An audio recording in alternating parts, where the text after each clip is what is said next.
Okay, welcome to the 6P for problem 5. So today was all about shaping sound with effects processors. So if you recall, what we had to do was to take some sounds and we had to apply effects to them. Effects like reverb, chorus, phasing, things like that. All right? So let's take a closer look at these things. And I'm going to start off with a little bit here on effects. And effects actually have their origins way back. The idea of reverb goes back thousands of years, right? And reverb was used to create a certain kind of atmosphere, feel, and amplification.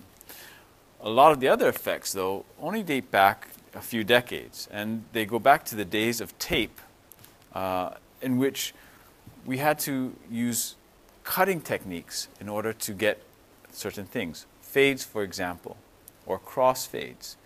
The tape had to physically be cut and then matched with another tape. So the cuts had to be so precise. Everything had to be perfect.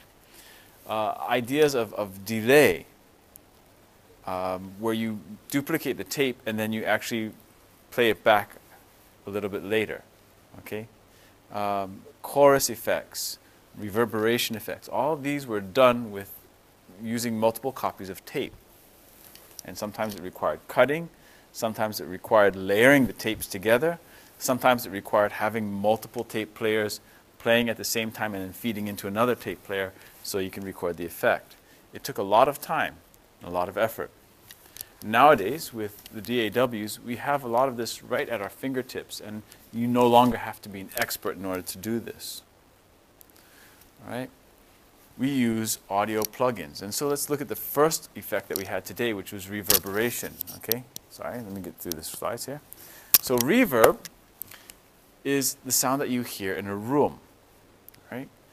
Different kinds of rooms will have different amounts of reverb. The harder the surfaces and the less soft material you have, the greater the reverberation, because the sound is bouncing off all the hard surfaces. All right?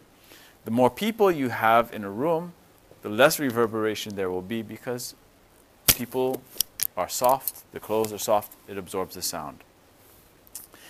Reverb is one of the most common effects used in any kind of audio editing, because it allows us to give some kind of atmosphere to the sound. Right? It's similar to a series of echoes, but I wouldn't say that they are echoes, because echoes are distinct. And this isn't. So there's a slight delay in the sound, and it bounces around. Okay. Reverb has been around for, like I said, thousands of years, dating back to European cathedrals and mosques, in which you have these big open spaces, hard walls. The reverberation is there. Okay. Spring reverbs have been used in amplifiers for decades, especially in Hammond organs, and you can find them in guitar amplifiers even now. All right? So that's reverb. If we look at the next one, okay, we've got delay. And delay is one of the things that reverb uses. Delay basically replays the signal one or more times, and it's an offset. Okay? Delays usually are 35 milliseconds or more, and the ear perceives them as being discrete, distinct echoes. Okay, 15 to 35 milliseconds is used for things like reverb and chorus effects. Okay, but chorus is slightly different, and we'll get into that one. But delay settings are fixed. They're fixed timings, okay? They're not varying timings, which happens with some of the other ones. Okay, speaking of chorus, okay, basically the chorus effect makes a particular sound, a singer or an instrument, sound like a small group of instruments, all right? They kind of waver. It sounds like there's multiple instruments playing at the same time, right? Now, this is done by using delay, all right, and it's variable delays varying from 15 to 35 milliseconds, all right, not fixed. Now, one of the things you have to be effect is a chorus effect will not make a single instrument sound like an ensemble. It's not going to make a single violin sound like a string ensemble. It's not going to make a single singer sound like a four-part choir. It just cannot do that. So be aware of this. The chorus effect makes a single instrument or single singer sound like multiple, but it doesn't make it sound like a full ensemble or a choir or whatever. Okay? It's just meant to make it sound a little bit fuller, a little bit more lush. Right? So let's look at the next one, which is pitch shifting. Pitch shifting alters the quality of the sound. In essence, it makes a particular sound go high or low without actually affecting the timing of it. Now, this has its sources way back when we used tape. And tape, what would happen was you would speed up the tape and it would make the voice sound high, or you would slow it down and it would make it sound low. But there were a lot of problems. To begin with, the voice actor had to either slow his pitch or slow his tempo down or speed it up, depending on what was going on, so that it would sound like normal pacing. All right? Because the only thing that we could do with tape was to speed it up or slow it down. All right? Now we can do it with computers, and we can effectively make something sound higher or lower by adjusting the frequency and pitches there. Right? Usually it's used in music production, but it is also used in video and audio. For example, Alvin and the Chipmunks, the voices are pitch shifted. Now we have to be careful because you can only pitch shift something so much before it starts sounding artificial. But those are pitch shifted voices. Phaser. The phaser is not like the phasers that you see, like guns, boop, boop, boop, kind of things. Phasing audio means that you phase the sounds, right? They move in and out of phase with each other, and this gives it kind of this whoosh kind of thing, right?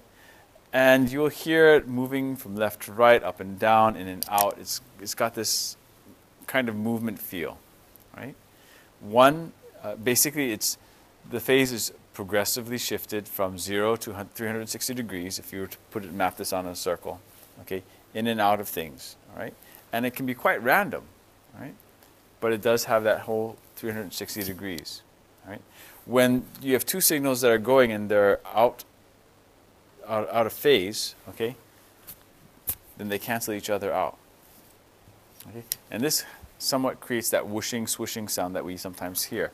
This gives guitars, for example, a very dreamy effect. Okay, so we can use it to our advantage there. All right. Now let's take a listen.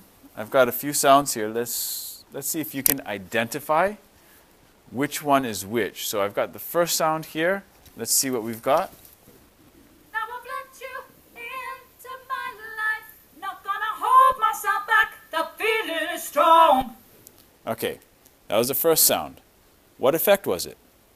Let's see if you can identify the second one. Now I've let you into my life. Not gonna hold myself back. The feeling is strong. All right, so that was the second effect. Now I've let you into my life. Not gonna hold myself back. The feeling is strong. All right, third effect, and let's listen to the last one now. Now I've let you into my life. Not gonna hold myself back. The feeling is strong. All right, let's see how many you got right. The first one. Now I've let you Okay, into chorus. my life. Not gonna hold myself back. The feeling is strong. So as you can hear, it sounds like more than one voice. It doesn't sound like an entire ensemble, but it does sound like more than one voice. Second sound was the phaser. Now I've let you into my life. Not gonna hold myself back. The feeling is strong. You can hear it going in and out of phase. All right. The next one was Now I've reverb. let you into my life. Not gonna hold myself back. The feeling is strong.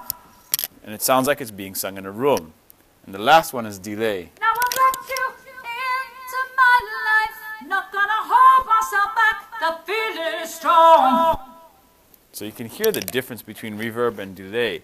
Delay is a distinct repeat or repetition of the sound. All right, so what are the practical applications? Do people, do musicians really use this? And the answer is yes. So let's listen. We've got surface to air. All right, let's see what we have.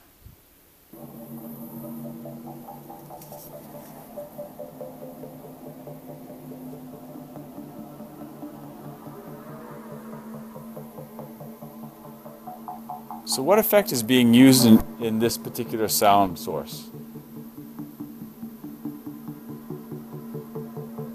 Do you hear reverb, phasing, chorus, delay? Right?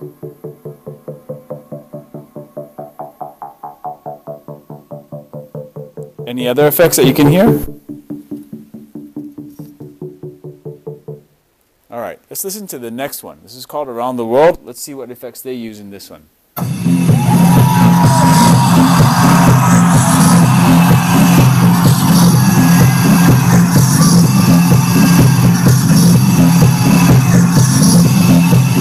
Possibly some delay, reverb. Do you think there's chorus effects, phasing effects?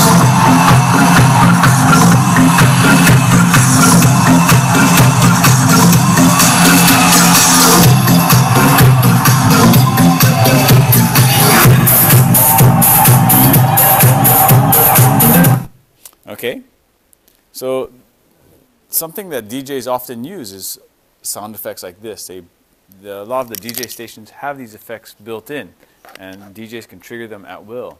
Can make the sound really interesting or really alive. All right, let's listen to the next one.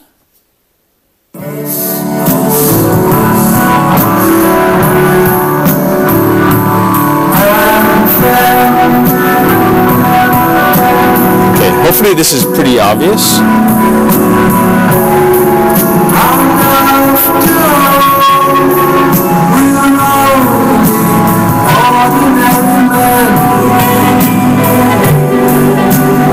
Okay, so this would be more along the lines of delay and I think reverb. Okay, then let's listen to the last one, No More Tears.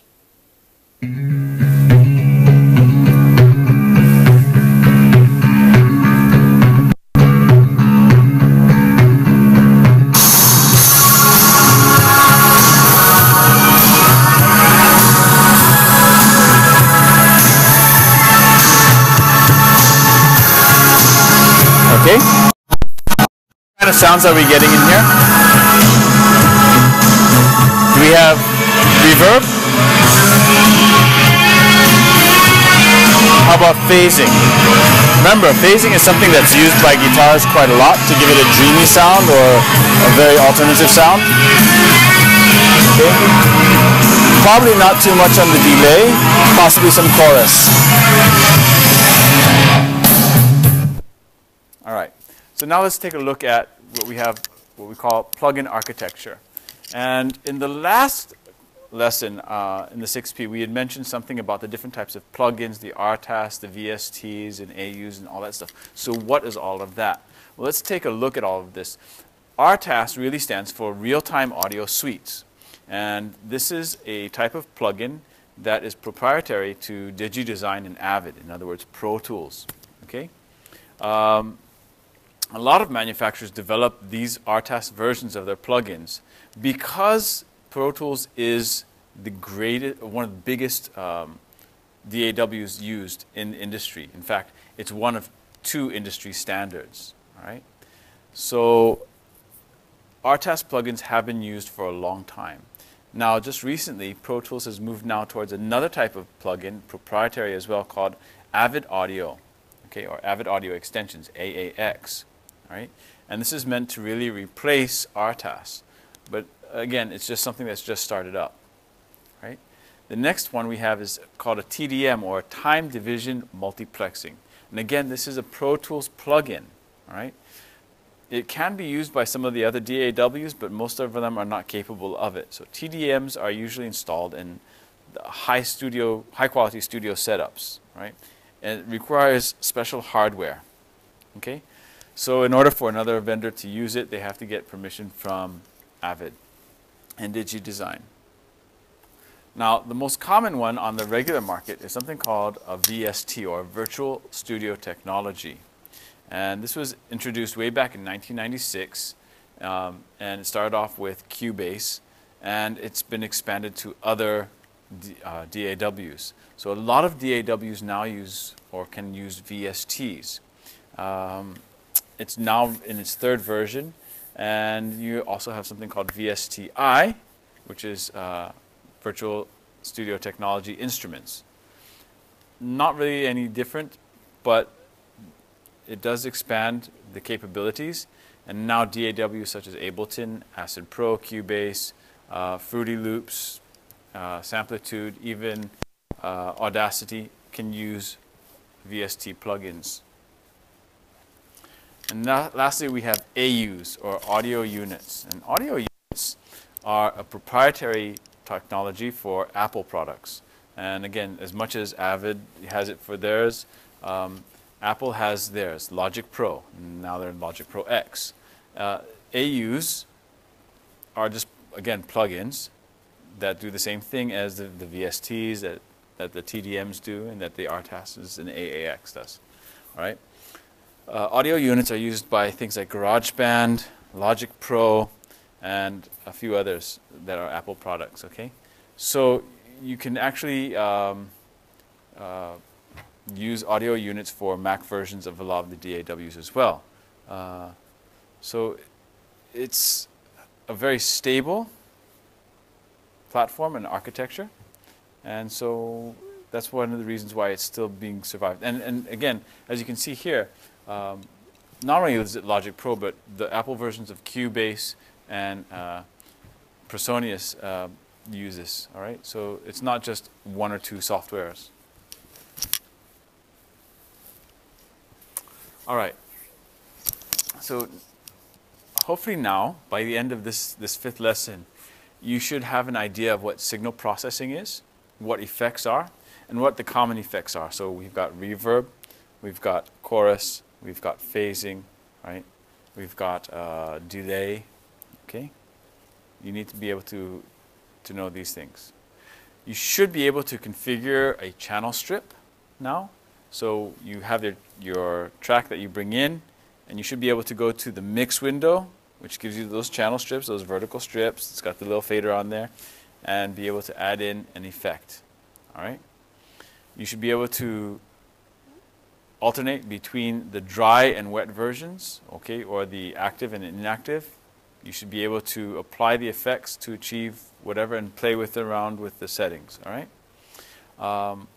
The last thing I would like to mention is you might want to take a look at a couple of terms that are going to come up in the future, and these terms are ADSR. So if you don't know what ADSR is, you may want to go take a look at that. And you should also take a look and research the Doppler effect, especially as it relates to music. You'll find this very useful. All right? So that's it for today's 6P. I hope it was informative. Thank you.